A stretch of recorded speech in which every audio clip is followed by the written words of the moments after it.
Abantu abaningi bathi akufanele uyobhukuda olwandle ngoba olwandle uzothola amabhadi, ngoba olwandle kungena lonke uhlobo lomuntu. Okhipha isisu uyangena, obulela umuntu uyangena, obedlwengula uyangena, oshonelwe uyangena.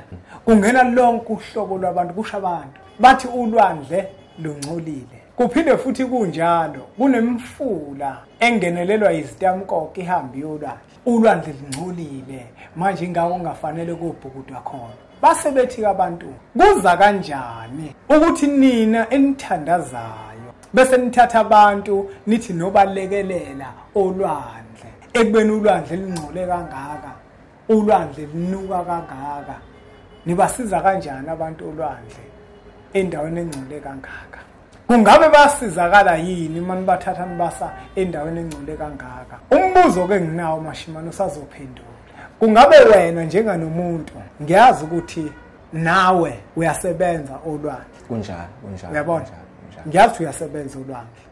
Ingakho ngithe angikubize wena ukuze nawe uzophendula imibuzo abayibuza ukuthi njengoba ulwandle lingcole kangaka awufike yini wena uthola amabhadi lapha? Kungabe wena uyavuma yini uma bethi ulwandle lingcolile? Siqale lapho kuqala ukuthi ulwandle liyindawo engahlambulukile.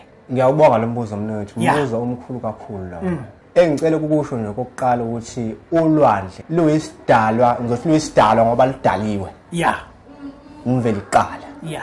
Esikhulu kakhulu esingachaza ngolwazi lwethu sigcine singafikanga kwenye imfihlakalo ngalo.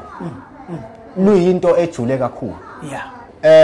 Ukuphendula umbuzo wesibili uma bethi ke lungcolile, lokho ungathola ukuthi kwasuka kwashiwo nje abantu impica abadala leyo abazonda vele abaphikisana nalento yakomoya, ngoba ulwandle luzenzela yona yonke into.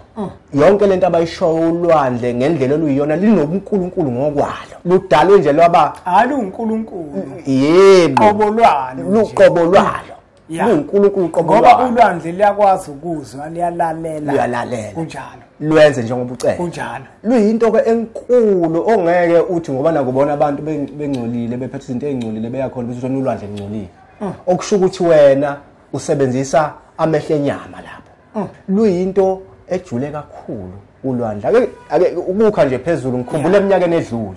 Eminyakeni edlule kwaba nekhehla engalazi elafika kimi. Njalo kube khona into esuka la kumina iziyocobhoza olwandle bese sihlala liflathele libheka olwandle lo. Angithi angizwa ukuthi ngithini. Lihlala liflathele libheka olwandle bese kuyachaza ukuthi lichaza lethi mina ngiyongeza olwandle. Yayizwa lonto. Inkulumo yesidalwa leyo, inkulumo yabantu bakomoya ukuthi ngezathu ezithile zokungcola okuthile uyakwazi thina usuhlambulula olwandle. Ngiselapho nje mnewethu ake ngichaze futhi usazobuyela mhlawumbe embuzweni yakho. Ukungcola ongenza ukuthi umuntu azahambe aye kogeza olwandle njengamanje ngakuhlukanisa kathathu. Khona ukungcola kwesidalwa somuntu esasenza into ezithile. Mina nje kumina lelo khehla yazi lathini lahlala namakhosikazi abantu cela ngiyogeza olwandle. Yayizwa lonto. Isigaba sokuqala leso ukuthi kungcola isidalwa sakho, isona okufanele uhambe usihlambulula olwandle. Okwesibili ukungcola, khona ukungcola ukuthi wena ungcoliswa abathakathi akuthumela ngezinto ezimbi, ngeyichitho ngelwane ngezinto ezithile okufanele lento insebenzo yakhona iyohlanjulula olwandle, ihlanjulwe futhi kube kuhle konke kuhambe kahle. Bese kuthi okwesithathu kube ukuthi mina noma wena noma ake ngithi mina kube yimina engiphatha izinto ezingalungile, ngenza izinto ezingalungile, engingcolisa umzimba wami bese ke siyathinteka nesidalo. Okusho ukuthi mina ke ngiletha lokho kungcola. Ngithe lokho ukuthi kungcola isidalwa kube ukuthi ungcoliswa abathakathi bese kuba wena olanda ukungcola kuze ku. Nakhona ke isigaba esithathu sokungcola okungenza ukuthi ugcine uhambo yolwandle uyohlanjulwa khona. Esiqonda ukusho ukuthi ulwandle luyindaba enkulu ukuhlanjulweni kwemoya noma ukuhlanjulwa komuntu siqu sakhe. Ayikho lento ukuthi ulwandle lingcolile, mhlawumbe into eyashiwo umlungu othile nje noma into eyashiwo umuntu oyikholwa kakhulu ngoba efuna ukufunda iBhayibheli kuphela. Ingenziwa lento yakomoya ngoba lento yakomoya ingabhaliwe eBhayibhelini. Bese bekhohlwa abantu ukuthi lento yeBhayibheli uyazi ukuthi ayibhalwa abantu abathile. Base bengayibhali kodwa futhi izinto ezizinsiko zabo bona abazenzayo. Babe ngeke beyibhala ngoba bayazi ukuthi lezi zinto zabo azingeni ukuthi zizolawula wonke umuntu. Uyabona lo? ekuphenduleni umbuzo ulwandle luyinto enkulu la kuhlanjulwa khona umuntu kuhlanjululwe lethonga ahamba nalo ngempumelelo luNkulunkulu ngokwalo